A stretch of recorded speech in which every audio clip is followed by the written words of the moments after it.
Wells. Ja, was soll ich zum nächsten Werfer sagen? Steve Radjeff, the real one, er steht hier und ich habe Steve vorgestern kennengelernt und er hat mir wirklich eine Liste gegeben, einfach eine kleine Liste von dem, was er wirklich erreicht hat in seinem Werferleben. Und es ist wirklich unglaublich, also Steve hat die Wettbewerbswelt wirklich 4 Jahrzehnte lang dominiert. Sein Casting-Lebenslauf enthält 37 amerikanische Meisterschaften, 14 gewonnene Weltmeisterschaften in jeglicher Art, also nicht nur mit der Fliegenroute, sondern auch mit Spinning, Barks und so weiter und so fort. Das ist wirklich unglaublich. Mit der Fliegenroute hat Steve mehr als 75 Meter einhändig geworfen und mehr als 93 Meter zweihändig. Sowie viele perfekte, 100%ige Treffergenauigkeit erreicht. Accuracy ist wirklich sehenswert. Mit 5 Saisons als Guide in Alaska und Montana und einem Reichtum an Erfahrung an anderen Aspekten des Fliegenfischens ist er auch der Routendesigner von G-Loomis. Was uns erwartet ist, Steve zeigt uns mit normalem Fischereigerät, wie wir unsere Wurfweite vergrößern können und unsere Zielgenauigkeit verbessern können. Und wer könnte das kompetenter und informativer tun als Steve Radjeff? Give him a big hand. Hey, good morning everybody. Thank you. Welcome to our church. What a beautiful place to have our sport of fishing, and it's sort of my own religion. So thank you very much for coming, and great organization from Mickey Ella and Robert Stroh, who developed this EWF program. I believe this is the 6th time, so congratulations for great organization. Selbsterklärend. Er freut sich sehr, hier zu sein und dankt den Veranstalter für alles. And today I'd like to discuss a little bit about accuracy casting. I grew up where we had a sport called tournament casting, and we have events for targets, but I'm going to relate the accuracy casting to fishing. And then also I'm going to demonstrate about distance casting and how to improve distance casting for your fishing. Eine kleine Zusammenfassung. Er wird uns Genauigkeitsübungen zeigen, die wir zum Fischen auch verwenden können, als auch für den Distanzwurf. Just a few minutes about principles of casting, which relate to accuracy and distance for the beginner and for the expert. We still have some basics, and in a few minutes I'll talk about how to control the loop of the line. Als erstes werden wir ein paar Aspekte sehen, die sowohl für den Anfänger als auch für den Experten wichtig sind, insbesondere wie man die Schlaufe formt. The looping means the shape of the line, how the line rolls behind and how the line rolls in the front. When you're a good caster, the profile of the loop is a very narrow curl in the line. Die Schlaufe ist das, was entsteht, wenn man die Route stoppt nach der Beschleunigung. Genau das, wenn die Schnur die Leine überholt. Und es geht wirklich um das Verhältnis der oberen und unteren Schnur. Wenn die Schnur sehr weit zusammen ist, die beiden Beine, ist es ein enger Loop. So the tip of the rod, this piece here, controls the shaping of the loop during the cast. Genau, die Rutenspitze ist der Part, der kontrolliert, wie die Schlaufe letzten Endes entsteht. In a very good cast, this tip travels a very straight direction front to the back. In einem sehr guten Wurf bewegt sich diese Rutenspitze genau auf einer Geraden von vorne nach hinten oder von hinten nach vorne, immer auf einer Geraden. When we're a beginner caster, the top of the rod goes a little bit low behind us and a low in the front, which creates the big loop, and the big loop collapses. Als Anfänger ist es normalerweise so, dass man tendiert dazu, in einer Scheibenwischerbewegung von tief zu hoch zu tief sich zu bewegen. Dann entsteht dieser offene Loop und die Schnur fällt in sich zusammen.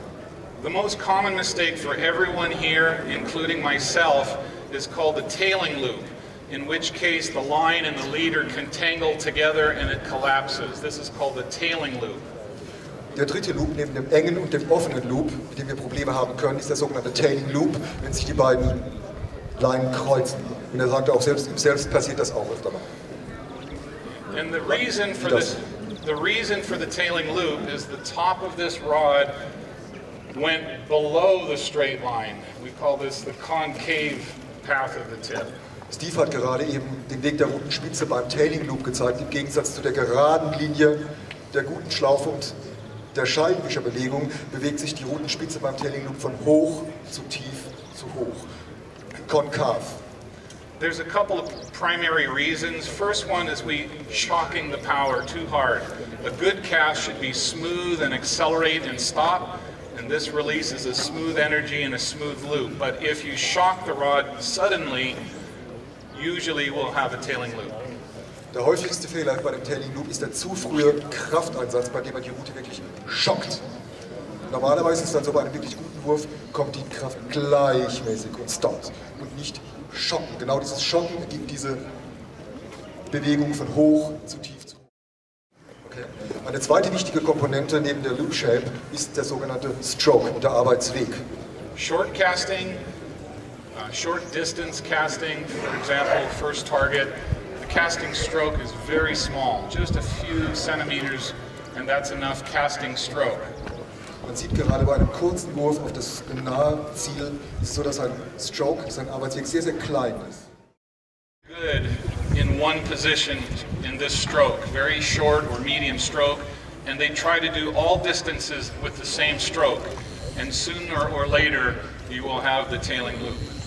Steve hat gerade gezeigt, dass es eine weitere Möglichkeit gibt, diesen Tailing Loop zu erzeugen, also diesen Fehler, in dem viele Leute dazu tendieren, ihren Arbeitsweg bei verschieden langer Leine nicht zu verändern. Das heißt also, die auch mit langer Leine einen sehr kurzen Weg haben und dadurch einen zu kurzen Weg haben, um wirklich diese Energie auf diese Schnur, in diese Route zu bekommen. Und dadurch kommt auch diese Routenspitze, wird geschockt und kommt einfach auf diesen Pfad von hoch zu tief zu hoch. Und das Ergebnis ist wieder Tailing Loop. Also immer die Länge des Arbeitsweges anpassen an die Länge der Schnur.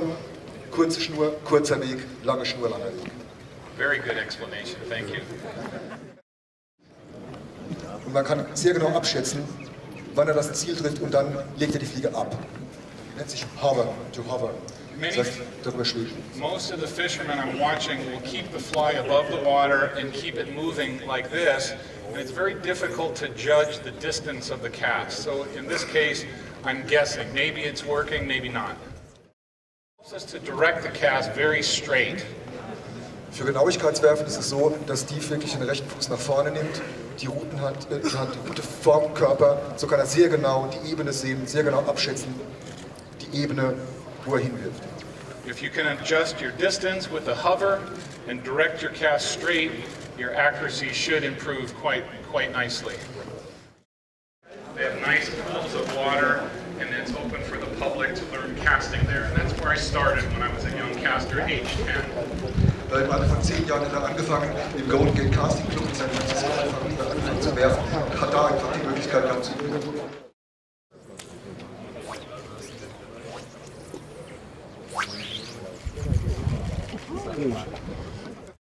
Einen weiten Wurf machen wollen, dass sie zu spät rotieren und dadurch die Schlaufe aufziehen. So that's the key for, I think, my own tournament success is stopping making the good loop on the back cast. We do something called a double haul. It's pulling the line going back cast and pulling on the forward cast. This is the double haul. The double haul could be a small one or a very big double haul if you want a lot of power. Als nächster Punkt geht Steve gerade auf den Double Haul, auf den Doppelzug ein, der einfach auch angepasst wird an die Schnurlänge und ihm hilft einfach diese Schnurgeschwindigkeit zu bekommen. Dem aufgeteilt ist. So the fly line is only 9 meters length. The line. The fly line is only 9 meters, and then it is connected to monofilament, approximately 15 kilos strength. Der Schusskopf selbst ist ungefähr 9 Meter lang und ist dann verbunden mit einer ganz normalen monophilen Schnur von ungefähr einer Tragkraft von 15 Kilo. Because the line is only 9 meters, we can use a smaller casting stroke. It's not necessary to make such a long stroke. Weil der Schusskopf so kurz ist, ist es nicht notwendig, eine so lange ausladende Bewegung, einen so langen Arbeitsweg zu haben, sondern man kann den Arbeitsweg relativ kurz und kompakt halten. Und das Gewicht ist auf dem rückwärtigen Fuß. Then we shift the weight forward. Wir nehmen das Gewicht nach vorne. We turn the body or rotate the body. Körperdrehung. You can feel the power of your shoulder and your chest at this position. Man fühlt die Spannung im Körper. Then the elbow. Forearm and release. Ja, dann kommt der Ellenbogen, Unterarm und los geht's. That's the principle we use for maximum distance casting, and we use this rotation and weight transfer to help accelerate the cast. Und genau diese Bewegung, diese Wurfbewegung eines Steines wird genutzt, um wirklich bei extremen Distanzen einfach diese Kraft weiterhin in diesen Wurf zu bekommen. Spade casting started, some people will say Scotland, but the Gillies coming from Ireland say they developed it. So there's an argument. Where was it first? Scotland and Ireland. Okay. The roll cast. Roll cast means you bring the line next to the rod, you let the line become stopped, and then you push and the line rolls forward.